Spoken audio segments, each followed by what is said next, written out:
মাৰ্ঘেৰিটা মহকুমা আৰক্ষী প্ৰশাসনৰ অবৈধ কয়লা সাম্ৰাজ্যত মুখ্যম আঘাত মাৰ্ঘেৰিটাৰ টিককত জাপে জাপে টকা উদ্ধাৰ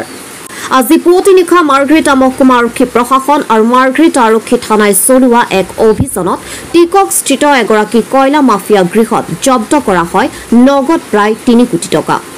আৰক্ষীয়ে এক গোপন সূত্ৰ পম খেদি পুৱতি নিশা প্ৰায় 2 মান বজাত টিককস্থিত কয়লা মাফিয়া ৰন লুংচাঙৰ বাগৃহত এক অভিযান চলায়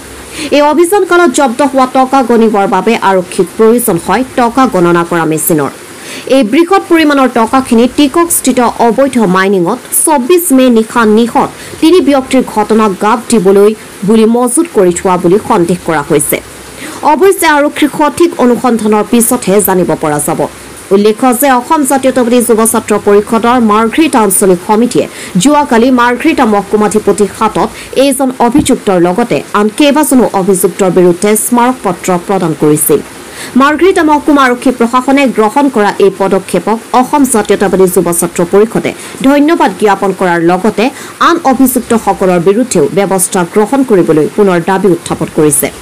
আজি কিছুদিনৰ পৰা যি ঘটনা সংঘটিত হৈ আহিছে মাৰ্ঘেৰিটা মহকুমাত যি চোৰাং কয়লাৰ যি কলা সাম্ৰাজ্য গঢ়লৈ উঠিছে টিকক ৱেষ্ট মাইনিঙত যি অবৈধ ভূগৰ্ভ খনি খুলিছে একাংশ কুখ্যাত কয়লা মাফিয়াই তাৰে ফলশ্ৰুতিতে যোৱাকালি অসম জাতীয়তাবাদী যুৱ ছাত্ৰ পৰিষদৰ মাৰ্ঘেৰিটা আঞ্চলিক সমিতিয়ে মাৰ্ঘেৰিটা মহকুমাধিপতিক এখন স্মাৰক পত্ৰ প্ৰেৰণ কৰিছিলে এই স্মাৰক পত্ৰত সকলো কথা উল্লেখ কৰিছিলে যিসকল ব্যক্তি তাত জড়িত হৈ আছে শ্যাম লুংচেং ৰণ লুংচেঙকে ধৰি ৰাজাৰাজীপকে ধৰি অন্যান্য যিবিলাক বচনকে ধৰি মাঝিকে ধৰি অন্যান্য যিবিলাক কুখ্যাত মাফিয়া সেই কুখ্যাত মাফিয়াসকলৰ বিৰুদ্ধে স্মাৰক পত্ৰ প্ৰেৰণ কৰিছিলে আৰু এই স্মাৰক পত্ৰ প্ৰেৰণ কৰাৰ পিছতে মাৰ্ঘেৰিটা মহকুমা আৰক্ষী প্ৰশাসন তৎপৰ হৈ পৰিছে আমি জানিব পৰা মতে সংবাদ মাধ্যমৰ জৰিয়তে আমি জানিব পৰা মতে যে এই কুখ্যাত ৰণ লুংচেঙৰ ঘৰত 3 কোটি টকা কেছ উদ্ধাৰ হৈছে আৰু একাংশ কুখ্যাত কয়লা মাফিয়া যিসকলৰ বিৰুদ্ধে ব্যৱস্থা গ্ৰহণ কৰিবলৈ আমি দাবী উত্থাপন কৰিছোঁ কিন্তু আজি পৰ্যন্ত সেইসকলৰ বিৰুদ্ধে কিন্তু এতিয়া পৰ্যন্ত কিন্তু তদন্ত কৰা নাই আমি কৈ আহিছোঁ যে প্ৰকৃতাৰ্থত তদন্ত কৰক আৰু এটা ইতিহাসৰ কথা যদি আমি ক'ব বিচাৰো যে পাটকাই যি পৰ্বতমালা আজি তাহানিৰ পৰাই যে এনে ঘটনা সংঘটিলে তাৰ সত্ত্বেও কিন্তু জিলা আৰক্ষী প্ৰশাসনে কিন্তু যি ধৰণে ব্যৱস্থা গ্ৰহণ কৰিব লাগিছিলে মাৰ্ঘেৰিটা মহকুমা আৰক্ষী প্ৰশাসনে যি ধৰণে ব্যৱস্থা গ্ৰহণ কৰিব লাগিছিলে তেনে নকৰাৰ ফলতে আজি এনেধৰণৰ ঘটনা সংঘটিত হল 3জনকৈ ব্যক্তি সেই অবৈধ ভূগৰ্ভ খনিত মৃত্যুবৰণ কৰিবলগীয়া পৰিস্থিতি উদ্ভৱ হল গতিকে যিসকল আজি তেলখাত বস্তিত থকা ৰয়েল কুককলকে ধৰি অন্যান্য যিসমূহ তাৰ সমীপতে থকা কুককল ভাটা মালিক পক্ষই আচলতে সেই ব্যক্তিসকলক নিয়োগ কৰে আৰু সেই অবৈধ কয়লা খনিত পৰা তেখেতসকলে চোৰাং কয়লা সৰবৰাহ কৰি নিজৰ কুককল উদ্যোগলৈ আনে আৰু সেই কুককল উদ্যোগৰ পৰা তেখেতসকলে বহিৰাষ্ট্ৰলৈ তেখেতসকলে সৰবৰাহ কৰি আহিছে তাৰ বিনিময়ত তেখেতসকলে কি কৰে এনেধৰণে শ্ৰমিকসকলক আমদানি কৰি আহিছে খণ্ডযুক্ত নাগৰিক আমদানি কৰি আহিছে বহিৰাষ্ট্ৰৰ শ্ৰমিকক আমদানি কৰি তেখেতসকলে নিজৰ ব্যৱসায় ৰমৰমীয়াকৈ গঢ়লৈ উঠিছে গতিকে এই উভতগুৰে নচা কুখ্যাত কয়লা মাফিয়াসকলক সকলোকে আইনী গন্তিত আনি কিনে তেখেতসকলৰ বিৰুদ্ধে ব্যৱস্থা গ্ৰহণ কৰক আৰু এই যি ৰণ লুংচেং আমি জানিব পৰা মতে তেখেতে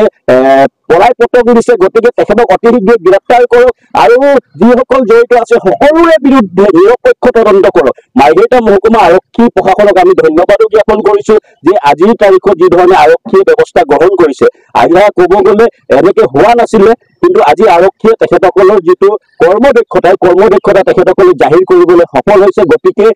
আৰু যি ধৰণে কৰিব লাগিছিলে তেনেধৰণে কৰিব বুলি আমি আশাবাদী আৰু অসমৰ মুখ্যমন্ত্ৰী ডাঙৰীয়াকো আমি আহ্বান জনাইছোঁ এইসকল যিসকল ব্যক্তিয়ে নিজকে মন্ত্ৰী আমোলাৰ ঘনিষ্ঠ বুলি জাহিৰ কৰি ফুৰিছে এই কুখ্যাত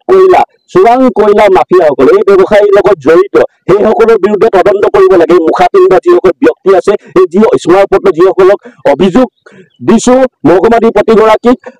গতিকে মহকুমাধিপতিগৰাকীয়ে অতি শীঘ্ৰে এই গোটেই প্ৰক্ৰিয়াটো তেখেতে তন্নতন্নকে চালি জাৰি চাব লাগে আৰু সকলোকে কাঠগড়াত থিয় কৰাব লাগে গতিকে আমি অসম জাতীয়তাবাদী যুৱ ছাত্ৰ পৰিষদে আজি সংবাদ মাধ্যমৰ যোগেদি আমি আহ্বান জনাইছোঁ অসম চৰকাৰক আহ্বান জনাইছোঁ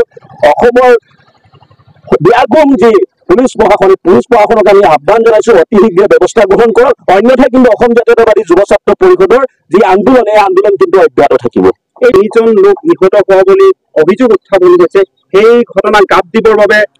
অনা বুলি আপোনালোকে ভাবে নহয়, গাপ দিয়া বুলি কথা নাথাকে। যিহেতু অভিযুক্ত, এই অভিযুক্তসকলৰ বিৰুদ্ধে অভিযান চলাব লাগে। যিসকল অভিযুক্ত, এই অভিযোগসকলক অভিযান চলাই কিনে তেখেতসকলৰ বিৰুদ্ধে ব্যৱস্থা গ্ৰহণ কৰিব লাগে। আৰু যিসকল শ্ৰমিকক এতিয়ালৈকে উদ্ধাৰ কৰিব পৰা নাই, ভূগৰ্ভ খনিত সোমাই আছে, সেইসকলকো উদ্ধাৰৰ যি প্ৰচেষ্টা, সেই প্ৰচেষ্টাটো অলপ তীব্ৰতৰ কৰি তুলিব লাগে, এক্সপাৰ্ট আনিব লাগে। এক্সপাৰ্টৰ যোগেদি যাতে সেইসকলৰ যিসকল ব্যক্তি মৃত্যুবৰণ কৰিছে, ব্যক্তিসকলৰ যাতে মৃতদেহ পৰিয়ালবৰ্গ যাতে পায়। আৰু লগতে যি গাপ দিয়াৰ যি কথা, যি অভিযোগ উঠিছে, এই অভিযোগটোৰ লগত সংগতি ৰাখি এটা কথা ক'ব বিচাৰিছো, অকল তেওঁৱেই নহয়, আৰু যিসকল অভিযুক্ত কয়লা মাফিয়া আছে সকলোৰ বিৰুদ্ধে অভিযান চলাওক, সকলোৰ উদ্যোগ প্ৰতিষ্ঠানৰ বিৰুদ্ধে অভিযান চলাওক। যি উদ্যোগত অবৈধ চোৰাং কয়লাৰে চলি আহিছে, তেলখাত বস্তিৰ নামডাঙৰ অঞ্চলত যি ধৰণে চলি আছে, এইসকল কুখ্যাত মাফিয়াসকলৰ বিৰুদ্ধে অভিযান চলাবলৈ কিন্তু সৎ সাহস আছে নে নাই, সেয়া সময়ে ক'ব আৰক্ষী প্ৰশাসনক।